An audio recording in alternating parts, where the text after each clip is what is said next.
Contra la islamofòbia treballa el següent convidat. Durant la seva joventut va sentir una inquietud espiritual i va començar a investigar les religions. Finalment, va decidir ser musulmà. Molt bona nit, Miguel Ángel Pérez. Bona nit. Què tal? Molt bé. És així, no? El primer nom en castellà i el segon en català, no? Miguel Àngel, sí. Curiós això, no? Miguel Àngel, és difícil, eh? Bueno, és el nom que em van donar els meus pares, no? Sí, però que em crida l'atenció que no sigui Miquel Àngel, sinó Miguel Àngel. És difícil de pronunciar. Però no passa res, no serà aquest el problema. Bueno. No serà aquest el problema. Diu que vas investigar les religions. Sí, però és un tema molt puntual. Jo vinc aquí a parlar d'islamofòbia. Sí, però queria saber per què. Sí, jo vaig llegir un autor francès que es diu René Guénon, que parla d'espiritualitat en les diferents tradicions religioses, i em va cridar l'atenció el sufisme, l'espiritualitat musulmana. Perquè vaig veure, a diferència d'aquest company que diu que només tenir clar la idea de Déu, doncs no cal canviar de religió, que la tradició catòlica, la tradició cristiana, s'ha perdut l'espiritualitat i els camins, diguem-ne, els camins regulars de transmissió d'aquesta espiritualitat. Hi ha religiositat, et pots fer capellà, però no hi ha una espiritualitat com es coneix ara en l'islam, en la tradició sufí, que és una tradició que és purament contemplativa, que no excloeix ni molt menys la pràctica musulmana ordinària, però sí que aprofundeix una miqueta més en el que és el coneixement d'un mateix, el coneixement de Déu. Perfecte. I davant d'aquest coneixement i aquesta formació, hi ha islamofòbia a Catalunya? Bueno, el tema és important... No, hi ha islamofòbia a Catalunya? Sí, n'hi ha islamofòbia a Catalunya. El tema és que el que aquí fins ara s'ha parlat és d'islamofòbia social. És a dir, del fet discriminatori d'unes persones envers unes altres.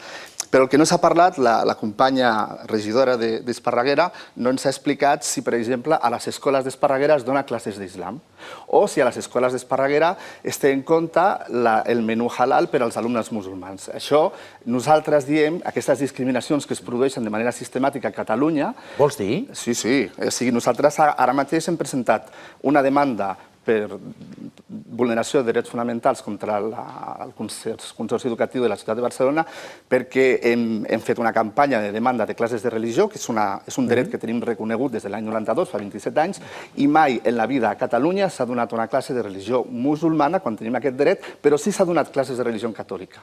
Això, aquesta discriminació que s'aplica única i exclusivament dirigida als musulmans es diu islamofòbia institucional, que és diferent de la islamofòbia social. Els meus alumnes tenen molta sort, perquè jo faig cultura de les religions. No, és que ho vull dir perquè, clar, és que també ho deixem així, però no, o sigui, es fa cultura de les religions. Jo avui, precisament, vull dir una cosa perquè jo tinc alumnes musulmanes i venen a una escola religiosa, que és la meva escola, els franciscans, no? I hi ha un respecte entre ells i nosaltres, perquè ningú té per què ser més que l'altre. I avui una de les noies musulmana, que porta el vel també, ha vingut a l'església tranquil·lament i hem explicat la vida d'un home que va existir, que va ser Sant Francesc d'Assís, sense cap problema.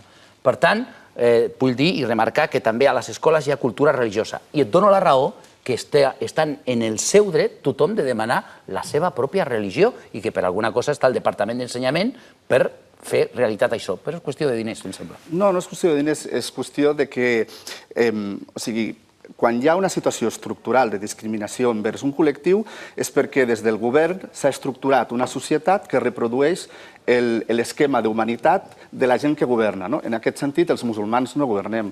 Governa un altre tipus de persones que considera que no ha d'haver-hi problema en rebre classes de religió catòlica.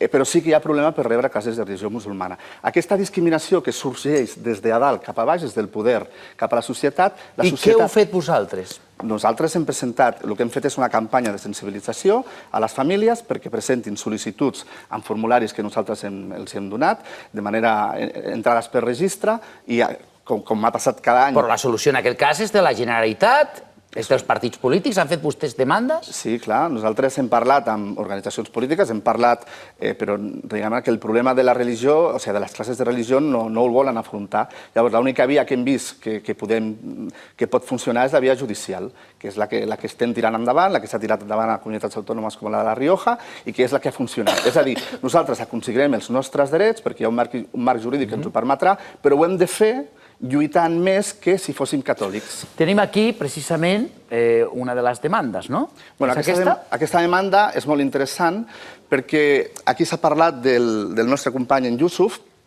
que el seu aspecte el pot estigmatitzar. Aquí hi ha hagut un diari, El Mundo, perquè hi ha tot un relat de l'extrema dreta, un relat en el que la senyora Falcón, desgraciadament i sobtadament, atès la seva trajectòria, està avalant, que és un relat que s'està implantant en Europa, en el que els musulmans som un problema per a aquesta societat, i se'ns assenyala.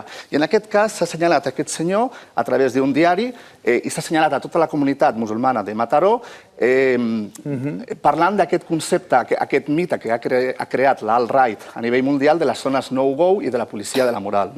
És a dir, podem trobar testigos de Jehovà al carrer, no passa res, et poden venir a picar a casa, no passa res, els mormons et poden aturar, no passa res. I per què creus que passa, això? Per què creus que passa? Bueno, ja... Per què passa? Per què passa? Home... Algun motiu hi haurà o no? Com un motiu hi No ha? sé, pregunto.